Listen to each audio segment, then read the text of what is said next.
کسی بھی بیماری کے لیے آپ اپنے آپ پہ یا جو فرد اگر آپ کے بچے کو کا کھانا صحیح نہیں، وہ کھاتا، کوئی چیز نہیں کھاتا، یا اس کو کوئی صحت کا مسئلہ ہے، تو دعائے شفا پڑھتے ہوئے دن میں ایک دفعہ ٹیپ کر دیں۔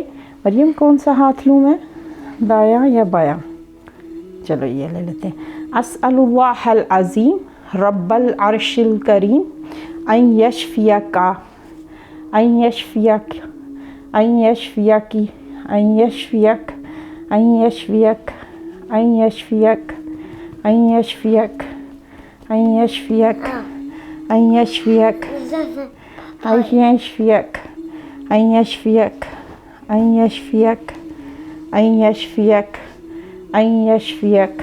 اور اگر آپ اپنی کریں گے تو پھر یشفیکا یا یشفیکی کہنے کی بجائے اسأل اللہ العظیم رب العرش الکریم ان یشفینی ان یشفینی ان یشفینی ان یشفینی ان یشفینی ان یشفینی ان یشفینی ان یشفینی ان یشفینی ان یشفینی ان یشفینی ان یشفینی ان یشفینی۔ یہ ویٹ لاس یا کسی بھی بیماری کے لیے 21 دن تک آپ اس طرح دعا پڑھتے ہوئے ٹیپنگ کریں تو انشاءاللہ جس بھی بیماری جس نیت سے آپ کریں گے اس میں آپ بہتری محسوس کریں گے۔ بہت شکریہ۔